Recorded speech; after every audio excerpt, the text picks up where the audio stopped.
Just a few days ago, we were facing the prospect of this final round being just a skirmish over minor placings, but last weekend's results have completely shaken things up. My name is Mark. Let's talk rugby.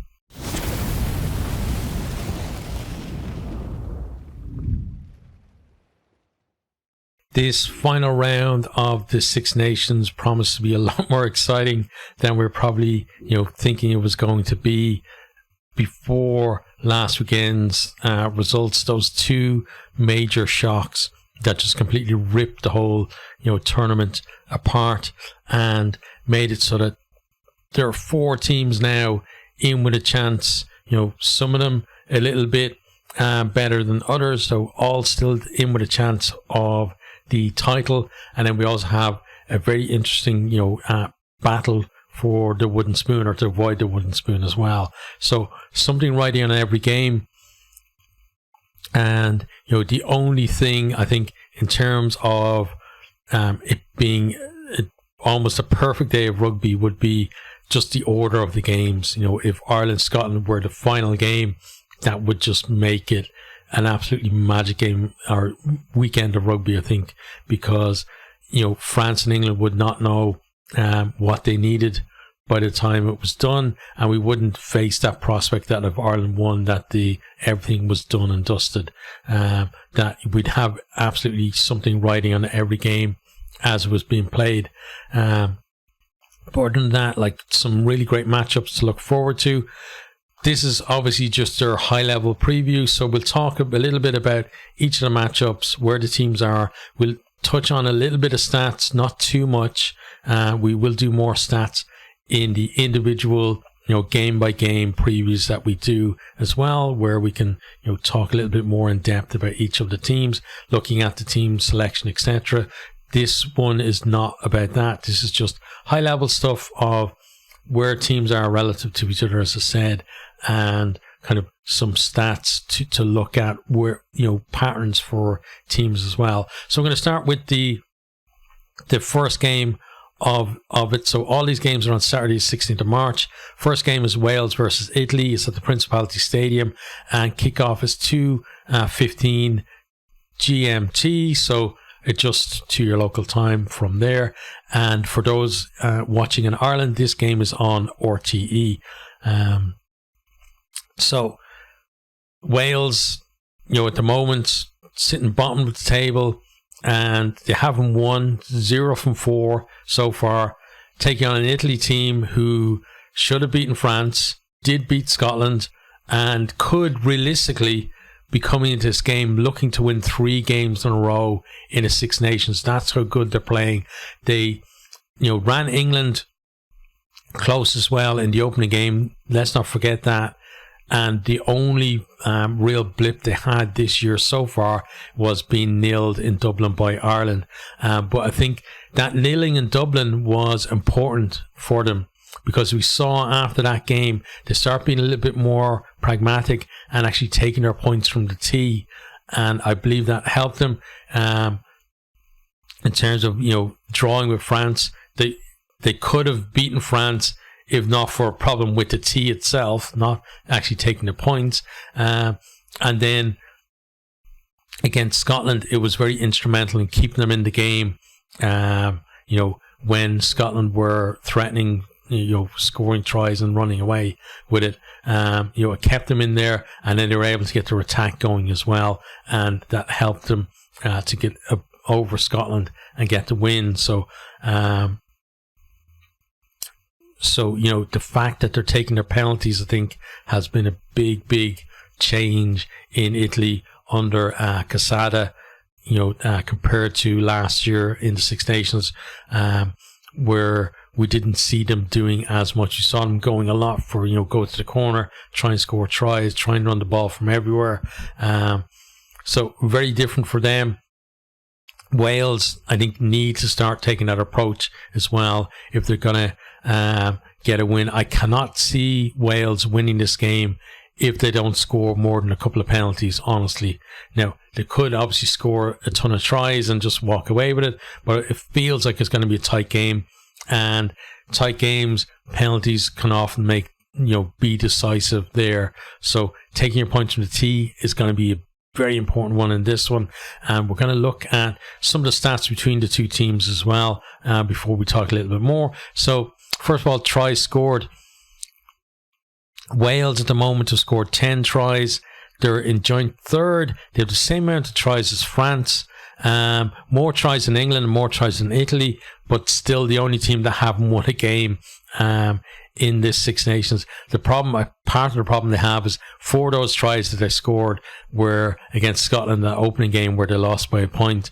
So they scored 6 tries in the 3 games since, which isn't a great return when you're looking for wins, especially if you're not adding on points from the tee as well. And that's the problem again, is that they're not adding on extras on it. Italy have only scored 7 tries though, and they still have a win and a draw.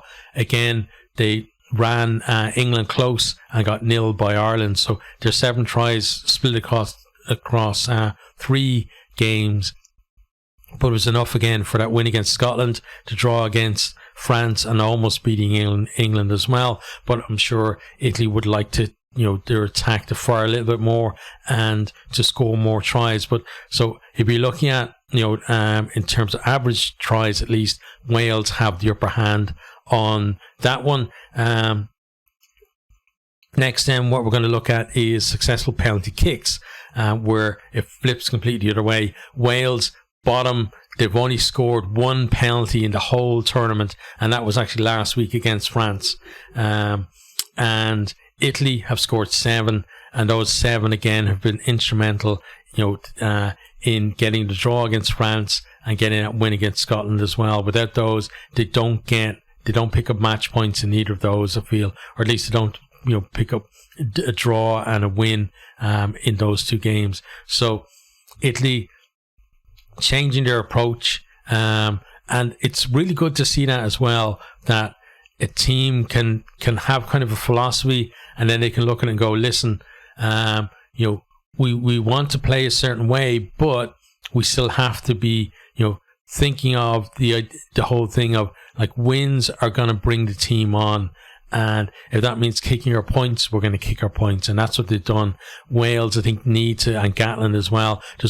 There must be an instruction for them not to kick for the posts, to only score 1. It's not like Wales had no other chances to potentially take points in those 4 games. So there's got to be some kind of instruction about kicking to the corner and trying to score that way. But I don't think Wales is, from what we've seen at least, their line out is not good enough to be constantly kicking to the corner. Maybe against Italy it might work out for them, but it didn't work out against the the other 4 teams that they faced so far. So maybe something on that side has to change for Wales if they are going to avoid the wooden spoon. Next thing we're going to look at is the meters gained. So these 2 teams bottom of the championship in 5th and 6th. Italy with 1,345 meters gained, and Wales 1,331. So very close between them in terms of meters gained. Compared to the other teams, they're still a good bit down. Like you got Scotland are up there both in the 1700s, and France and England in the 16 and 1500s.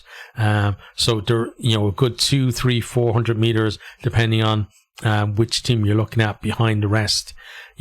But very close together, which would tend to say that they're going to be pretty close together on the field as well in terms of meters gained against each other. Then another one I'm going to look at is offload. So Italy kind of in the middle there in 4th place with 27. Wales just above England at the bottom with 17. England with 16. So Wales just 1 off that. So neither team like offloading a huge amount, but we have seen at the same time both teams having impactful offloads in terms of scores as well.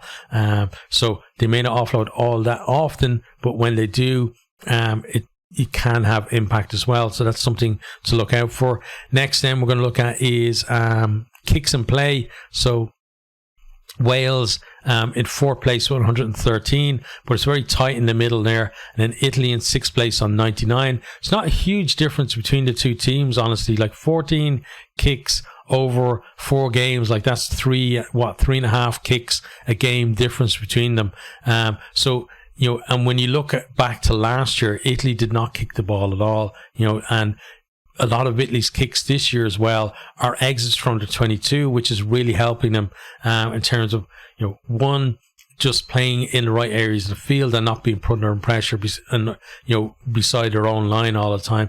And two, variety in the game means that teams can't just set up for them to, you know, running the ball out of the 22, which means that because they're keeping them honest, they need to have players in the backfield, and it gives Italy the opportunities when they're there to attack from their 22 and run the ball against, you know, against a defense that isn't just completely all the way flat up, you know, not expecting them to kick. So it actually makes their attacks from their own 22 when they do it more impactful as well. Then we're going to look at, I think, one more stat from these two teams, and that is direct defensive ruck arrivals, because they're both the top two in the division, or in the Six Nations. Italy with 311 and Wales with 286. So, you know, both getting lots of players in there and defensively, in terms of, you know, when the opposition have the ball and trying to get in there and compete. And you can see that as well, I think, with the likes of Tommy Reffel getting there, winning penalties and turnovers for Wales, and he's going to be definitely one of the important guys from them. And then Italy as well, putting lots of players in there too. So they're definitely both going to try and be competitive on each other's ball, I think. And as I said, we're going to talk more stats when we do kind of the individual one. But in terms of this particular game, you know, Wales, they're a young squad, they're showing promise, but at the moment all it is promise. They have not delivered anything in terms of results.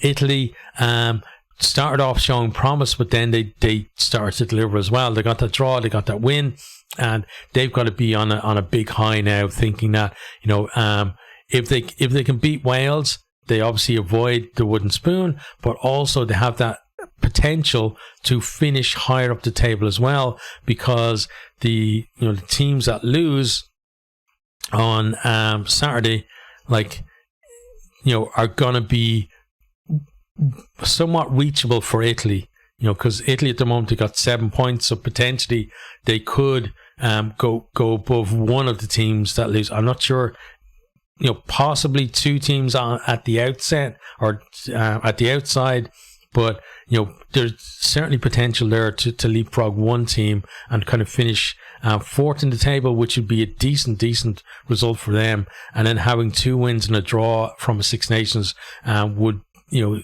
be pretty much their best result for, you know, a long time. Or I can't remember if Italy have won, like, or have had 2 wins and a draw ever before in the Six Nations, so it could be a momentous finish for them. Wales obviously looking to avoid that wooden spoon, and they've got no wins at all, but a win would see them probably leapfrog Italy, depending on bonus points, etc. in the game. So we'll have a little bit more of a look at that when we see the table. But you know, looking at this, because Wales is just potential, even though they're at home and they obviously have the edge, I'm going to go for Italy to win this tonight. I think Italy might actually back up on this. They haven't had the best record in terms of backing up a good performance with another good performance in the Six Nations, but I think that, you know, this could be the time that they do deliver that, but it's going to be a close one. And I think, you know, Italy by the odd score between the two is what I'm going for in that one. And I reserve the right, though, by the time that I see the individual one and see the teams, to change my mind on it as well. Next then we have Ireland versus Scotland. So Ireland are obviously coming back in on the back of that defeat to England. They would have really gotten a big kick up the ass because of that. So you'd expect them to certainly be better prepared, switched on, and better able to handle adversity during the game. But that's not always the case, right? Scotland also coming in on the back of a defeat against Italy, and same goes for them. They should have got a kick up the arse, and they should be raring to go against Ireland. So both looking kind of for redemption wins in this one. Scotland must have thought, like when they lost to Italy, that was it. Any chance of winning the championship is gone. So the fact that they can now win it, although with a very unlikely scoreline against Ireland, still the fact that there's even a chance there must be like a huge lift for them.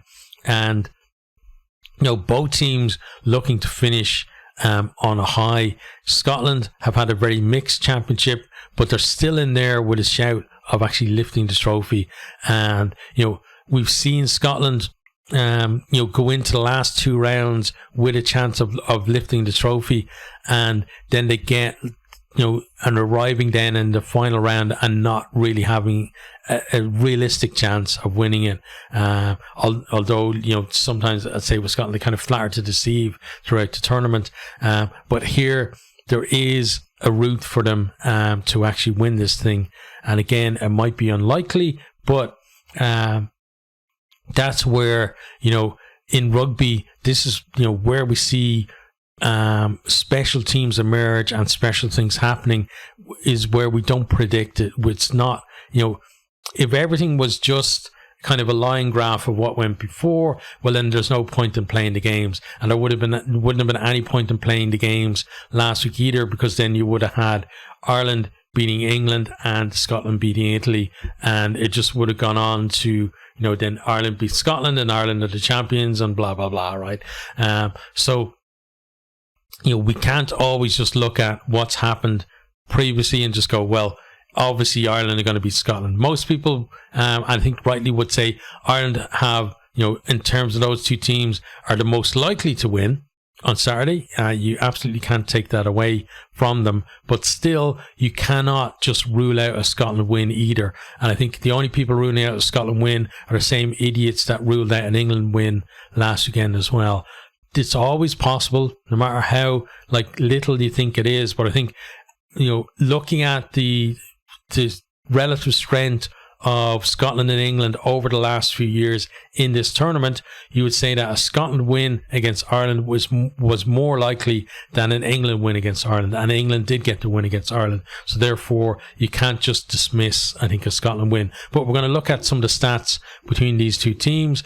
So I'm going to start with tries scored. Ireland, the top try scorers in the tournament, was 17. Scotland second with 11, but there's still a gap of 6 between those two teams. And that's why, even though Ireland have that one defeat, they still have that kind of 4-point cushion, because or that 4-point cushion on England, they have a 5-point cushion on Scotland, because they've been getting try bonus points in the other games other than the England game, and the fact that England kept them to just 2 tries, and really realistically only 2 decent chances to score tries either, is testament to how well England played. I think Scotland, the second best try scorers, but again they've been up and down in terms of their tries scored. Obviously Duhan van der Merwe was on fire for the tournament. He didn't score last time out. I thought Italy handled him very well. Can he kind of return to form against Ireland and maybe inspire his team to at least try and chase down that score that they need? But top 2 try scoring teams in the tournament, you'd certainly expect there to be tries at the weekend. Next then, we are going to look at the goal kicking percentage, because for Scotland it's just crazy. Scotland now at 95%, because Finn Russell has missed 1 kick at the weekend. He's only missed 1 kick in the entire Six Nations. That is just crazy. That is, we talk about his passing, his vision, etc., like his kicks and play, but his kicking from the tee, he's been the best in the entire tournament. By contrast, Ireland down in 5th with 75%. And, if Ireland had got a few more of their kicks at the weekend, maybe they would have been in a position to potentially win the game. But I still feel like that if, Crowley missed a couple of conversions on the low tries, but I feel like that even if you've gotten one of those conversions, and because they're both out wide, so saying that he's going to get both, I don't think is that realistic. But let's say he got one, I still think that England would have had the ability to go and score a try there at the end when it had the penalty advantage. If they had needed a try instead of a drop goal, they look like they would have got over to score a try. So I don't think the kicking had that much going for it in terms of whether Ireland were going to win the game or not. But the fact that Scotland, if you give them a kick a goal, it's almost guaranteed that they're going to get it, is something that you have to factor in for this game. It means that Ireland have to be squeaky clean on their penalties, and Scotland also have to think about the fact that they have to not fall into the trap of thinking we've got to win by a big margin, so therefore we need to score lots of tries and start scoring them early. I think what you honestly need to do is, if you get chances to score points, you start scoring the points, and then you start building a lead, and then you make Ireland chase the game, and then you open them up, and then you go, that's where your extra tries come from, and you start building that margin. I don't think you're just going to batter your way through this Ireland team and score a bunch of tries. You've got to make them have to come after you, and the best way to do that is, if there are opportunities to go for tries, absolutely go for tries. But if you have chances to take points as well, don't turn them down. Take those points, build that lead, and just put the pressure on Ireland. We saw the way England did it, and Scotland can kind of follow that same kind of pattern as well. Is just keep that scoreboard pressure on and never let Ireland feel comfortable with a bit of a lead. Because if Ireland can get 2 scores ahead of Scotland, then Scotland are the ones that have to chase the game, and then Ireland then can potentially open them up and score tries themselves. So I think goal kicking is going to be important. And then the other one I'm going to look at for these two as well is metres gained, because this is somewhere where Scotland have actually overtaken Ireland in the tournament. So Ireland were the top metres gained team in the whole tournament. Now Scotland are top with 1,754 to Ireland's 1,735. So about 20 metres between them, but it's significant that Scotland, in a loss against Italy, were able to make more metres than Ireland and overtake them. And it just shows again, kind of the ineffectiveness of Ireland's carriers against England, and that's something for Scotland to look at and see, can they replicate that? Can they stop the likes of Byrne, Lowe, Aki, etc., breaking the gain line and making those extra meters and making extra meters after contact? I thought they handled Joe McCarthy very well too, in terms of his physicality really was helping Ireland in the other games, in terms of just having that impact in terms of carrying after contact, and also sucking extra defenders to make it then easier for the next carrier to make meters. And then Doris we didn't see being as impactful either, whereas for Scotland we've seen the likes of Dempsey being hugely influential in terms of making hard meters for them. We've also seen like Duhan van der Merwe when he gets into space. Kinghorn, I thought, was excellent at the weekend in terms of finding gaps, and again, just that power through contact. The same with Kyle Steyn as well. So it's the fact that Scotland have it across the pitch, not just one or two players. The likes of Skuman as well, when it's in tight, has been excellent too. So they've got plenty of carriers, and it's another area where I think they've got to best Ireland at the weekend to be able to get the win. But let's come back then to just the game itself. Where do I see this one going? Well, listen, I'm an Ireland fan, so I know I've got a kind of a one-out thing in terms of just bias towards Ireland. But when I say this, I don't think that's what it is. I think that Ireland have enough to beat Scotland. Obviously, the loss against England puts doubts in your mind. you wouldn't be human if it didn't. But I think on the balance of things that if Ireland and Scotland both kind of performed to the same level, whether that's like both at their best or both at 90% or both at 75%, I think Ireland win just because they seem to be that little bit. I wouldn't say they're a level above Scotland. I'd say they're maybe half a level above Scotland in terms of just at their very best. But I think Scotland are definitely going to give Ireland the game. I hope it's not going to be like similar to the World Cup where Scotland didn't really turn up for that game and kind of got a bit blown away in that match. I don't want to see that. Even as an Ireland fan, I'd love, like as an Ireland fan, it would certainly do wonders for my heart in terms of my heart not being in my mouth for the whole bloody game. And, for us to have an armchair ride and go and just win the title would be great. But as a rugby fan, I want to see, these are two great teams and I want to see them going at each other, and both playing at their best.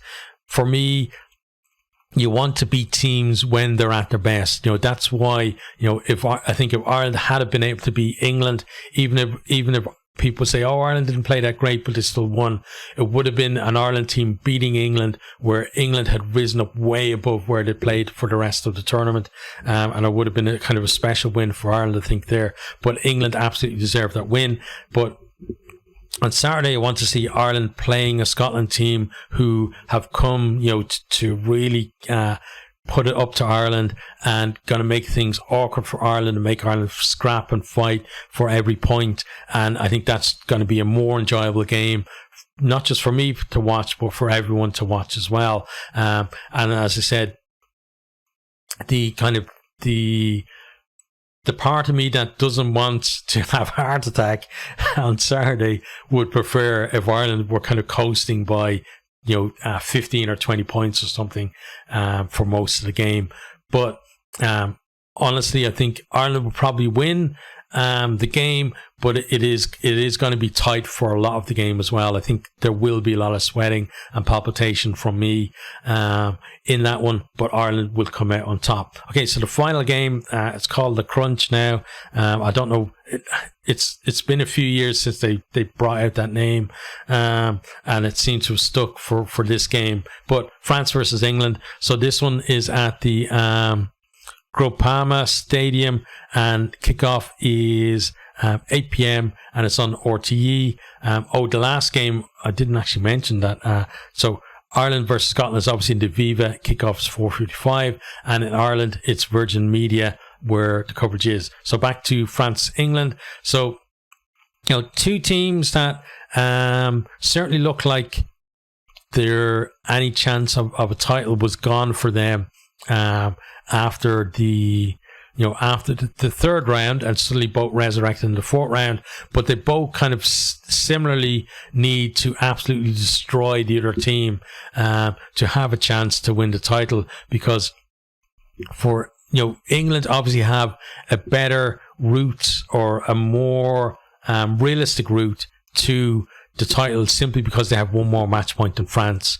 And their scenario is really they win with a bonus point and Ireland don't get any bonus points in their one, and then potentially they could actually win the whole tournament on match points. And I think if anybody's going to pip Ireland to the title, England are probably going to be the ones, simply because they're the most likely to get more points on the table than Ireland, and to be able to not worry about points difference. I think when it comes down to points difference, it gets very difficult for teams to overhaul, because when we look at the table, you're going to see it's almost 80 points between Ireland and every other contender, which means that for France and England, they'll know after the Ireland-Scotland game whether they still have a chance to win the title, which is why I was saying earlier I'd prefer if Ireland-Scotland played after them, because then I think we'd see a huge ding-dong battle between them.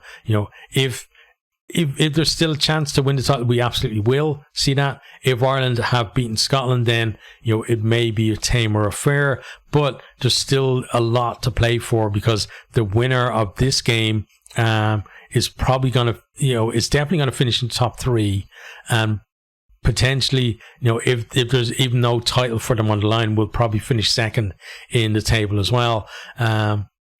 So still a lot to play for, even if the title isn't on the line between them.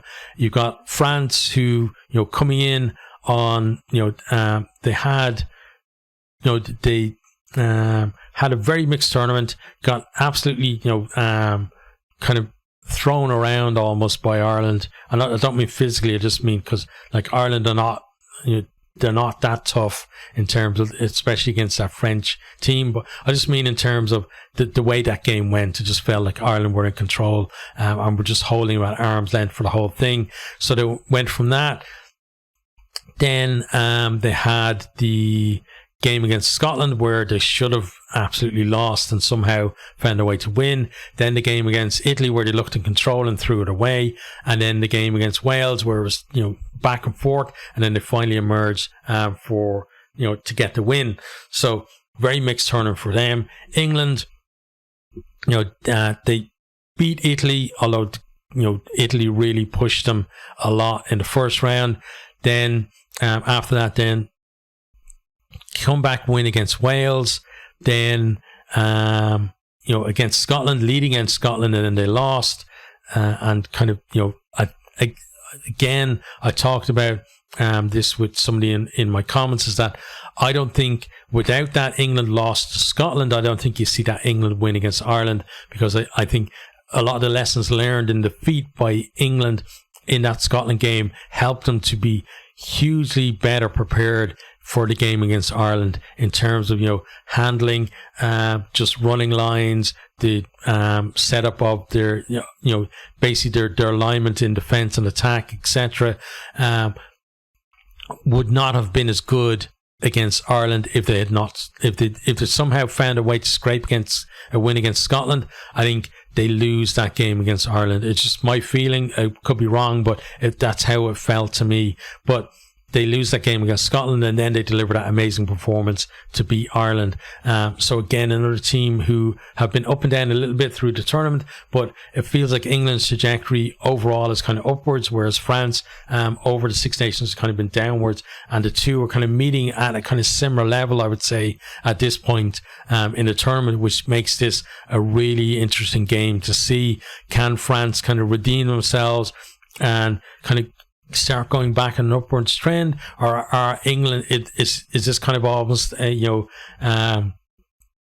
kind of a pattern change between France and England now are going to start emerging as one of the teams who every single year for the next 2 or 3 years are going to be up there, either winning the title, winning Grand Slams, or pushing whoever does win the title right to the very end. And then do we see France kind of finishing in that, kind of 2 wins, middle table, not really good, not really bad, type of situation? That's potentially what could happen. And it doesn't matter, like, you look at the French team, you see it's full of stars and etc. But we've seen, star-studded French teams in the past not deliver, and that was kind of the whole thing with the Galtier era, was that suddenly France started to deliver as well, on top of having tons of talent. So it's definitely possible for France to be kind of, have all that talent and still be mediocre in terms of their, performance in the Six Nations. And England, they're always been one of those nations where they can, things can change very quickly for them, because, and I think France are similar. I would, I put England kind of on not in terms of overall talent or anything like that, but I would put them in kind of the same bracket as the likes of South Africa or New Zealand, in that it's the fact that they have so much or so many players available to them, so much selection, that if they can get it right, suddenly they can click. Whereas I think teams like Ireland and Scotland, they have to build, and they have to have structures there, and they have to kind of to develop their players more than the likes of England, South Africa, or New Zealand, or France even, because there isn't, even though like people say in terms of Ireland, Ireland have lots of depth now, and Scotland as well have certainly got more depth than they had a few years ago. But at the same time, you don't see this thing of, you don't see too many players who will come into this Ireland squad and then suddenly be jettisoned and they never get to play again, or you don't see them for 4 or 5 years. It does happen with some players, but not as regularly as England. So England can churn through the players, and suddenly they hit on a group of players that all click together. So you have the likes of Furbank, Faywo, Bosie, Freeman coming in the back line. Alex Mitchell is there a little bit longer as well. But then you have people like George Martin coming back in. You had Roots, who was there, who I think had a really good tournament. Underhill coming back in. Earl has been outstanding for the entire tournament as well, and all these guys coming in to the squad and adding to what was there as well. I don't think for the likes of Ireland and Scotland, you don't see that. Ireland are very consistent in their selection, and you don't see too many mass introductions of players who then suddenly dislodge the players that were there before. So England, I think, can turn things around very quickly, but they still have to prove that our win against Ireland wasn't just kind of similar to the way they played against the All Blacks there. How many years ago was it now? It's a while ago, right? With the likes of Tulagi when they ripped them apart, right? Is it just going to be like a high watermark, or is that now the new kind of benchmark for them, where they've got to meet that and then try and beat it as well in the future? But we're going to have a look at some of the stats for these teams as well. So, first up, tries scored. France with 10, England with 9. So pretty close between them there. Neither team really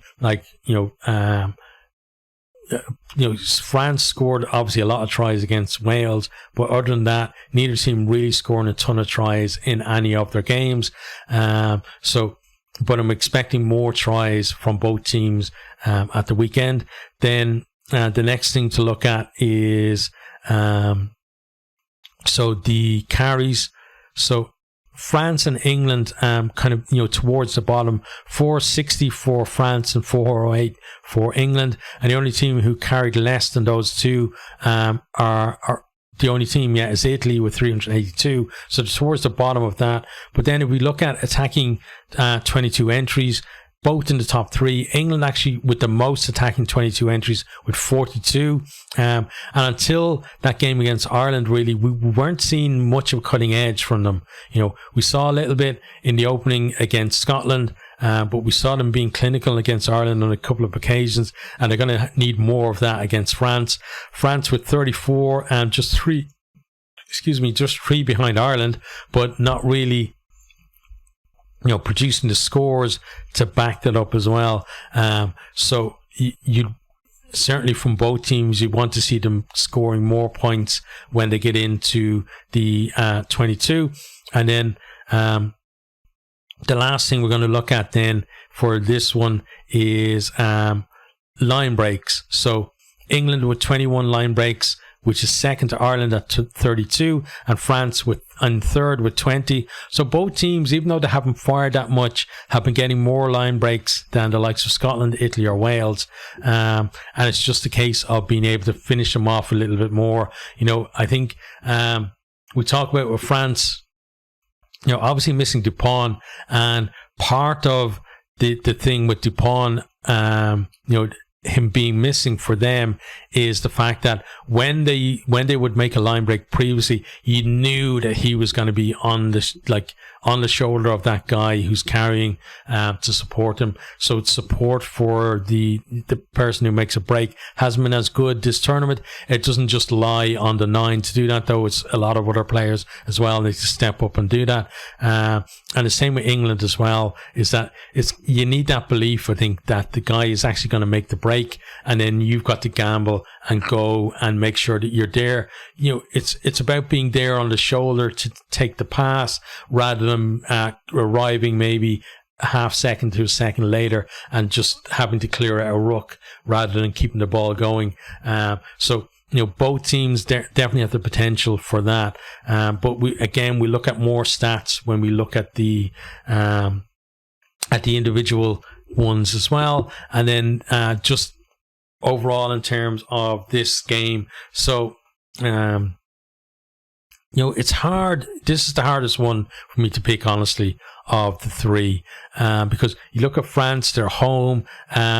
You know, they've been moving their games around because they're not in Paris this year because of the Olympics, and you know they're getting brilliant local support, but they haven't delivered in front of their local support really. So, you know, because like they lost against Ireland and then they drew against France, both at home, right? So potentially, you know, they could go through this Six Nations without winning at home at all. So I think that's going to motivate them in terms of this game.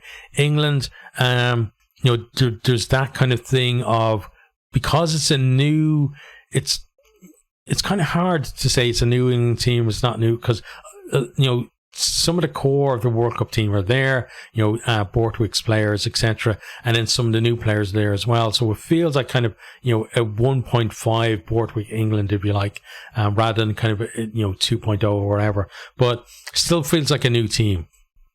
And when a new team who have had like a big result like that, the problem is that the guys are on such a high, and you know, almost being on that high kind of burns up their energy, and then they can't reach that again the following week. And you know, that's what the challenge for England, I think, is being able to get up to that level again this week against France. Like they may not even need to get to the level that helped them to beat Ireland, but they need to be up somewhere near there, and they can't kind of, you know, be flat now this week against France, because if they do, then I think France wins. And that's kind of my worry for England, is that they are going to be just a little bit flat, not like, you know, miles off, but just that in crucial moments, you know, maybe in, you know, crucial moments, they're not quite being able to work as hard as they did against Ireland in terms of getting guys around the corner to create,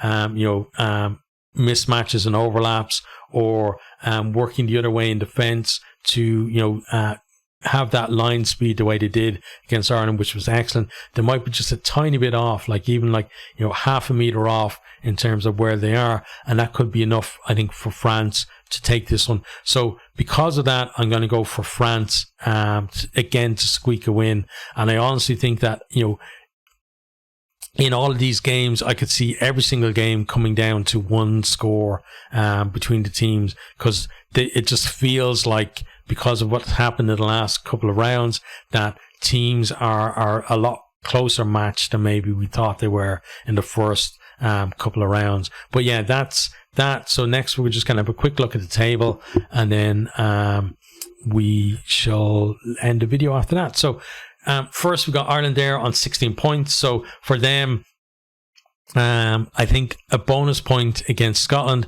probably gives them the title, just because they have, you know, plus 80 points difference. And if they're getting a bonus point, you know, either they've scored 4 tries or more, which means that they're not going to get absolutely destroyed by Scotland, or they've finished within 7 points to Scotland again, which means that they don't get destroyed by them, which means that, you know, even if they lose, their points difference is probably going to be somewhere around the 60 something mark, right?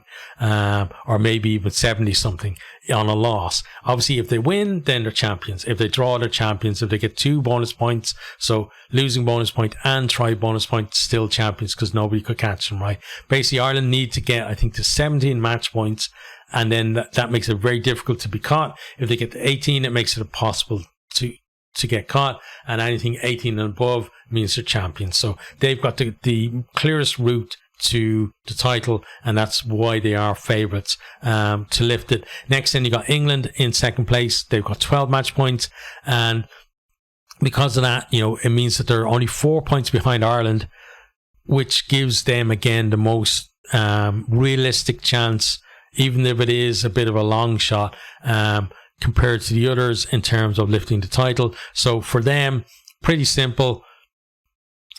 Winning bonus point against France and Ireland not to get a bonus point against Scotland means England are champions today. It'd be 17 points to Ireland's 16, and nobody else, Scotland would not be able to get Scotland the maximum they can get is 16. So England just need to get to that 17 and hope that Ireland don't get there or above, and they're the champions. When it comes down to if Ireland get a bonus point or if England don't get a bonus point, then you're looking at, you have to have like an 83 point swing between England and Ireland. The fact that they're not playing each other means that, not only have Ireland got to lose by a lot, England have to win by a lot. And it makes it less realistic, really. If England were playing Ireland and they had to win, by like England, if England won by 42 points, then they would then pip Ireland to the title. Probably they'd still probably beat them to the title anyway with bonus points, right? But the swing in points would be a lot easier for them. Whereas they've got to hope for Scotland to beat Ireland well, and maybe reduce Ireland down to maybe plus 50 something maybe, and then England then still have to beat Scotland by almost 60 points. So you see what the problem is for England in terms of winning the title if they don't finish on more match points than Ireland. And it's the same scenario for Scotland. At least they're playing Ireland, but still to overhaul Ireland, they'd have to beat Ireland by, what is it, like 39 points, I think, would see Scotland win the title as long as Ireland didn't get any kind of bonus point out of the game. So, there's no point in Ireland getting 4 tries and Scotland putting up, 60 odd points on them, because Ireland would still win the title because they'd be on at least 17, or at least stop Scotland from winning the title, because they'd be on at least 70 points, which Scotland couldn't get to. So Scotland, certainly for them, what they need to do is more clear for them because they're playing the team they're trying to track down, but still it's a huge ask for them to win by that much. Then France, pretty much the same thing for them, as a kind of combination between England and Scotland, because they've got one less match point than England, which means that they have to win with a bonus point.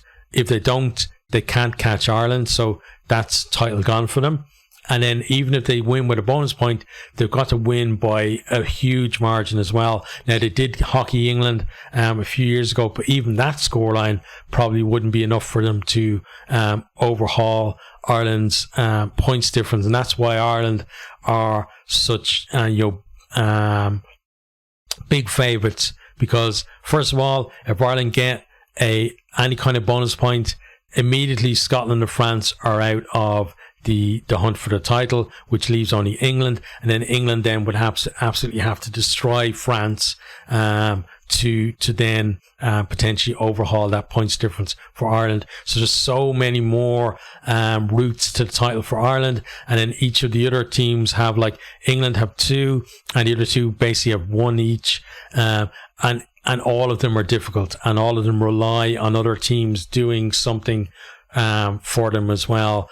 Like England and France are both relying on Scotland beating Ireland and possibly beating Ireland well, but not too well, is the scenario that they have. So realistically, I think if we're talking about who we think is going to win, I think Ireland are going to take the title. But then that second to fourth place there, those teams could absolutely finish in any order. And that's what is exciting about it, is that they're all kind of be jostling, and finishing second, even if like you finish on the same match points, if you finish second in the Six Nations, then you look back and you think, yeah, that was actually a pretty decent tournament that we had.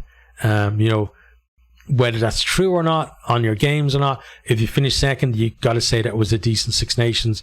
And then if you finish fourth, then you're less, it carries less weight to say we had a decent tournament, I think. So that's kind of what's at play for them.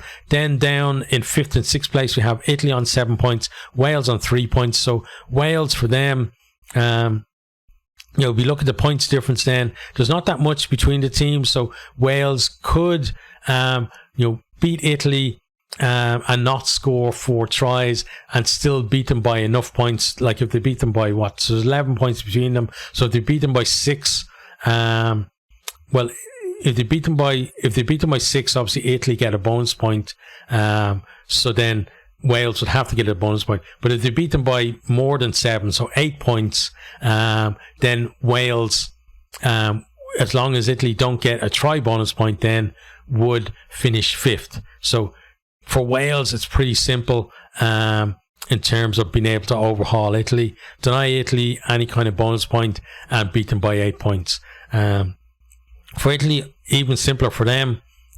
Don't let Wales win, whether that's win the game yourself or draw. Those are 2 routes for to that 5th place for you. Other one is even if you lose, get a bonus point, whether that's tries or losing bonus point. If Italy get a losing bonus point, then they're not going to get overhauled by Wales because of the points difference. Wales have to. Wales could potentially. There's a kind of a weird scenario where Wales score 4 tries and win by like 6 points, and Italy get a losing bonus point but don't get a try bonus point. Then Italy or Wales would just pip them to that. But that's a very kind of out there kind of scenario. I think most likely is Italy again, win or draw. They're probably going to finish 5th or above. Losing bonus point, they're probably going to finish 5th. Wales win by more than 8 points and don't let Italy get a bonus point is their kind of route to climbing above them. And Italy have the added thing of if they can win their game and realistically, because of the points difference again, they'd either have to win well or win with a bonus point. Then suddenly there's potential for them to finish above someone like France or Scotland. If Scotland or France lost their game, then Italy could potentially finish above them. And the highest I think they can finish is 3rd. I think that's a bit out there though, in terms of I don't think they will overhaul 2 teams, but there is certainly a decent chance of them finishing 4th, which would be a great result for Italy. So that's kind of our table there. We will obviously have a look at the final table once everything's done and dusted, and either I'll be kind of eating humble pie in terms of my predictions, or I don't like to crow, so there won't be any crowing going on. There might be a bit of smiling if Ireland do win the title. I think I'm entitled to that, but there certainly won't be any crowing or bragging because I don't like that. I always try to be a good loser and a good winner in terms of how my teams do, whether it's Ireland or Leinster. I always feel like you've got to be. Some people like the whole they call it banter or whatever, but if you're just taking the piss over because you won, the other team lost, I think that's pretty weak banter from my point of view. There's other things you can banter about instead. But for me, obviously hoping for an Ireland win, but I'm an old school Ireland fan, so it never ever feels comfortable for Ireland, in this scenario, that even though everybody's saying, yeah, Ireland definitely going to win, beat Scotland, and I said the same thing, I think Ireland are going to beat Scotland, but once that game kicks off, anytime Scotland get near the Ireland posts or the Ireland 22, I'm thinking, oh God, we're going to concede, we're going to lose, what are we going to do? And it's just going to be the whole game. It doesn't matter whether we're up or we're down. It's just how how it is. Like, it's being a rugby fan is basically what it is, right? You're always thinking the worst, and hoping for the best. I think is kind of, for a lot of rugby fans, that's the way life is. But hope you enjoyed this one. Let me know, how you think your team is going to finish the Six Nations, and then once we're done, then we can have a chat as well about how you think your team actually did over the Six Nations as well. Was it a good Six Nations for you or bad, etc.? But hope you enjoyed this one, and hope to see you on the next one.